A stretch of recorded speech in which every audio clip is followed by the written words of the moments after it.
ಪಾಕಿಸ್ತಾನ್ ಜಿಂದಾಬಾದ್ ಅಂತ ಅನ್ನುವಂಥ ಈ ಮುಸ್ಲಿಂ ಗೂಂಡಾಗಳು, ಮುಸ್ಲಿಂ ಕಿಡಿಗೇಡಿಗಳು, ದ್ರೋಹಿಗಳು ಬರೆಯುವಂಥ ಕೆಣಕು ಅಂತ ಏನು ಪ್ರಯತ್ನ ಮಾಡ್ತಾ ಇದ್ದಾರಲ್ಲ, ಇದನ್ನು ನಾನು ಖಂಡಿಸ್ತಾ ಇದ್ದೇನೆ. ಯಾರು ನಿಮಗೆ ಪಾಕಿಸ್ತಾನ ಬೇಕು ಅಂತನ್ನುವಂಥವ್ರು ಒಂದು ಸಲ ಹೋಗಿ, ವಿಕಾರ್ಚೋಟ ಪಾಕಿಸ್ತಾನ ಆಗಿದೆ. ಸಾಲ ಸೋಲ ಇಲ್ಲ. ಇವತ್ತು ಪ್ರತಿಯೊಬ್ಬರು ಕಳ್ಳತನ ಮಾಡಿ ದರೋಡೆ ಮಾಡಿ ಉಣ್ತಾ ಇದ್ದಾರೆ. ತಾವೇ ಬಾಂಬ್ ಹಾಕ್ಕೊಂಡು ಸಾಯ್ತಾ ಇದ್ದಾವೆ. ಸೊ ಅಂಥ ಪಾಕಿಸ್ತಾನ್ ಜಿಂದಾಬಾದ್ ಅಂತ ಹೇಳ್ತೀರಿ. ಹೋಗಿ ಒಂದು ಸಲ ಗೊತ್ತಾಗುತ್ತೆ ನಿಮಗೆ. ನಾಯಿ ಹಂದಿ ನಾಯಿಗಳ ಥರ ಅಲ್ಲಿ ಜೀವನ ಮಾಡ್ತಾ ಇದ್ದಾರೆ.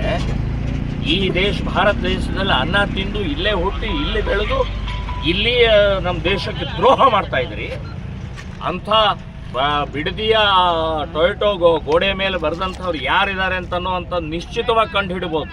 ಯಾಕೆಂದರೆ ಎಲ್ಲ ಕಡೆಗೂ CC ಕ್ಯಾಮ್ರಾಗಳಿದ್ದಾವೆ ಇವತ್ತು. ನಾನು ಬಿಡದಿಯ ಪೊಲೀಸ್ ಇಲಾಖೆಗೆ ನಾನು ಪ್ರಮುಖರಿಗೆ ಹೇಳ್ತಾ ಇದ್ದೀನಿ, ಇಮ್ಮಿಡಿಯೇಟ್ ಅಂಥ ವ್ಯಕ್ತಿನ ಅರೆಸ್ಟ್ ಮಾಡಿ ಒಳಗಡೆ ಹಾಕಬೇಕು ಅಂತನ್ನುವಂಥದ್ದು ಹೇಳ್ತಾ ಇದ್ದೀನಿ.